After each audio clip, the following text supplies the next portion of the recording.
وہ رات عام سی لگ رہی تھی، لیکن اگلی صبح پورا گھر ٹوٹ چکا تھا۔ ایک عورت کی چیخ، ایک بند دروازہ اور ایک ایسا راز جو کسی نے سوچا بھی نہ تھا کہ واقعی گھر میں کوئی دشمن تھا۔ یہ سب کچھ صرف ایک خوفناک غلط فہمی تھی۔ میرا نام عائشہ ہے اور میں ایک عام سی گھریلو عورت ہوں۔ میری شادی کو ابھی چند ہی سال ہوئے تھے۔ میرے شوہر ایک نرم مزاج اور ذمہ دار انسان تھا جو اکثر کام کے سلسلے میں شہر سے باہر رہتا تھا۔ گھر میں میری ساس اور میرا دیور رہتے تھے۔ دیور کا نام سلمان تھا۔ وہ عمر میں مجھ سے چھوٹا تھا، لیکن بہت سمجھدار اور خاموش طبیعت کا مالک تھا۔ زیادہ تر وقت وہ اپنے کمرے میں رہتا یا باہر دوستوں کے ساتھ رہتا۔ گھر کا ماحول عام تھا، لیکن پچھلے کچھ دنوں سے مجھے ایک عجیب سا احساس ہونے لگا تھا، جیسے کوئی مجھے دیکھ رہا ہو، جیسے گھر میں کوئی بات چھپی ہوئی ہو۔ میں نے اسے نظر انداز کیا کیونکہ میں نہیں چاہتی تھی کہ میں وہم کا شکار ہوں۔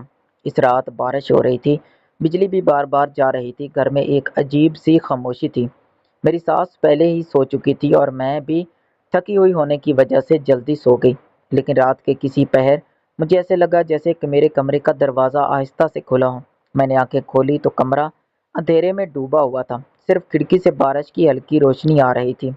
مجھے لگا شاید ہوا سے دروازہ کھلا ہے، مگر پھر ایک سایہ میرے قریب آ کر رکا۔ میرا دل زور زور سے دھڑکنے لگا۔ میں نے ہمت کر کے پوچھا، کون ہے؟ کوئی جواب نہیں آیا۔ پھر اچانک بجلی چلی گئی اور کمرہ مکمل اندھیرے میں ڈوب گیا۔ اسی لمحے مجھے لگا کہ کوئی میرے بہت قریب بیٹھ گیا ہے۔ میری سانس رکنے لگی۔ میں چیخنے ہی والی تھی کہ ایک آواز آئی، ڈرو نہیں، میں ہوں۔ یہ آواز میرے دیور سلمان کی تھی۔ میں نے گھبرا کر کہا، تم اس وقت میرے کمرے میں کیا کر رہے ہو؟ وہ کچھ دیر خاموش رہا، پھر بولا، مجھے لگا گھر میں کوئی ہے، میں نے شور سنا تھا۔ میں نے سانس لیا، مگر دل ابھی بھی تیزی سے دھڑک رہا تھا۔ سلمان نے کہا، تم دروازہ اندر سے بند کیوں نہیں کرتی؟ میں نے جواب دیا، میں نے بند کیا تھا۔ یہ بات سن کر وہ خاموش ہو گیا۔ اسی لمحے باہر سے ایک زوردار آواز آئی، جیسے کسی نے کچھ گرایا ہو۔ ہم دونوں چونک گئے۔ سلمان فوراً باہر چلا گیا۔ میں اکیلی رہ گئی، لیکن اب مجھے واقعی خوف محسوس ہونے لگا تھا۔ اس رات کے بعد عجیب چیزیں ہونے لگیں۔ کبھی باورچی خانے سے برتن گرنے کی آواز آتی، کبھی کسی کے قدموں کی آہٹ سنائی دیتی، کبھی دروازے خود بخود کھل جاتے۔ میں نے ساس سے بات کی، لیکن انہوں نے کہا یہ سب تمہارا وہم ہے۔ لیکن سلمان بھی اب پریشان رہنے لگا تھا۔ ایک رات میں پانی پینے اٹھی تو میں نے دیکھا سلمان صحن میں کھڑا کسی سے فون پر بات کر رہا تھا۔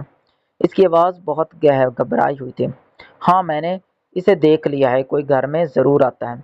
میں یہ سن کر رک گئی۔ کیا واقعی گھر میں کوئی تھا یا سلمان کچھ چھپا رہا تھا؟ اگلے دن میں نے فیصلہ کیا کہ میں رات کو جا کر سب کچھ دیکھوں گی۔ رات کو میں نے دیکھا کہ میں سو رہی ہوں۔ تقریباً 2 بجے کے قریب مجھے دوبارہ آہٹ سنائی دی۔ دروازہ آہستہ سے کھلا اور اس بار ایک سیاہ سایہ اندر داخل ہوا۔ میں کانپ گئی، لیکن جیسے ہی وہ آگے بڑھا، اچانک لائٹ آن ہو گئی۔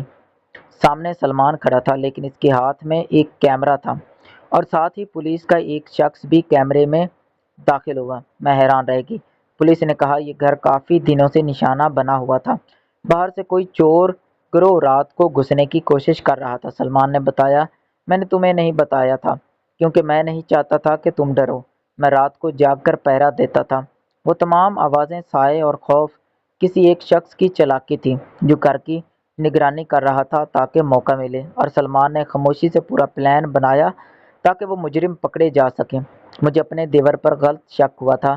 میں شرمندہ تھی۔ اس واقعے کے بعد مجھے سمجھ آیا کہ ہر چیز ویسی نہیں ہوتی جیسی نظر آتی ہے۔ کبھی کبھی خاموش لوگ سب سے زیادہ ذمہ دار اٹھا رہے ہوتے ہیں، اور خوف اکثر حقیقت نہیں ہوتا، صرف غلط فہمی ہوتی ہے۔ یہ کہانی ختم ضرور ہوئی، لیکن میرے دل میں ایک سبق چھوڑ گئی۔ ہر سایہ خطرہ نہیں ہوتا، ہر خاموش انسان مجرم نہیں ہوتا، اور ہر رات خوفناک نہیں ہوتی۔